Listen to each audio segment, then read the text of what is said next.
saat ini gitu. Oke, ya ini kata Mas Henry harus berpikir seliar Pak Jokowi. Jadi analisa liarnya Mas Henry tadi itu niru Pak Jokowi ya. Kita rekam ini kata-katanya, nanti kita akan terbukti setelah pilkada kayak apa. Prof Ikrar, jangan lupa kalau pinjam istilahnya Mas Henry, rezim, nafas rezim itu kan cuma sampai Oktober. Sementara pilkada itu kan November. Bagaimana biar nafas panjang atau ada ekstensi nafas itu, Prof?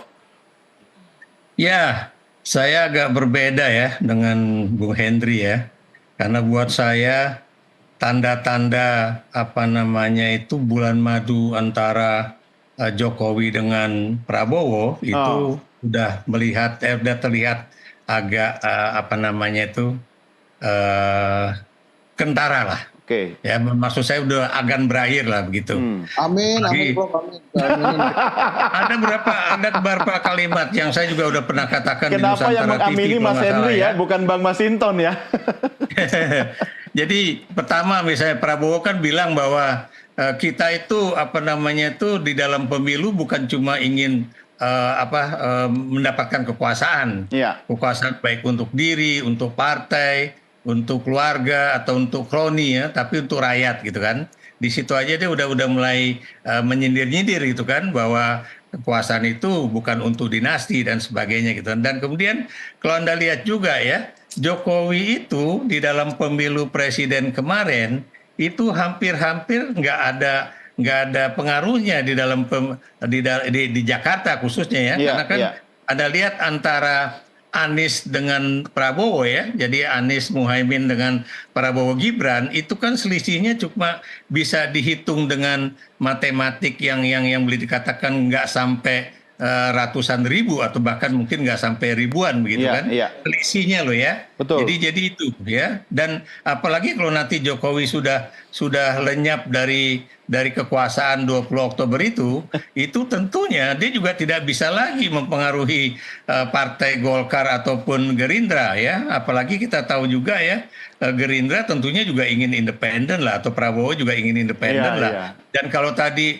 pikiran liar dari Henry yang mengatakan bahwa nanti mereka akan mengumpul partai-partai itu seperti terjadi sekarang di Sumatera Utara gitu ya. Banyak banget yang mendukung Bobi juga sekarang mungkin akan direkayasa politik seperti itu juga di Jakarta. Believe it or not ya, kalau itu terjadi saya yakin yang menang itu kota kosong. Kalau memang itu Kaisang dimajukan ya. Kenapa demikian ya? Karena pendukung Anies dengan pendukung Ahoknya banyak loh individu. Belum lagi warga Jakarta yang bukan pendukung mereka yang enak sama Jokowi itu akan banyak juga ya. Apalagi gini, kalau kita lihat ya di dalam hasil polling Litbang Kompas ini Kaisang itu hanya mendapatkan dukungan itu 9,8% loh ya. Dan kemudian yang tidak akan memilih Kaisang itu 41,8%. Walaupun yang mungkin akan memilih katanya 33,8%. Tapi kalau Anda bandingkan dengan siapa pemilih Anies dan siapa pemilih Ahok, itu angka di antara dua mantan gubernur DKI ini apa itu nggak berselisih panjang lah gitu, berselisih jauh lah. Dan tadi saya juga katakan bahwa kalau memang maju 3 orang dan tidak ada yang bisa memenangi Pilkada Jakarta satu putaran, believe it or not, siapapun yang maju di putaran kedua, apakah Ahok ataukah Anies, itu pasti suara akan lari ke situ dan tidak akan lari ke suara dari istana gitu kan. Apalagi Anda tadi saya sudah katakan bahwa sampahnya Erlangga dan Partai Golkar sudah mulai menunjukkan giginya ya untuk berani mengatakan tidak pada Jokowi ya, dalam kasus misalnya udahlah lo masuk Jakarta aja Ridwan Kamil, apalagi kalau ada hasil Litbang Kompas ini dibaca sama Erlangga Hartarto, makin juga takut dia untuk mengajukan Ridwan Kamil karena dia cuma dapat 24,0% gitu kan keterpilihannya di Jakarta.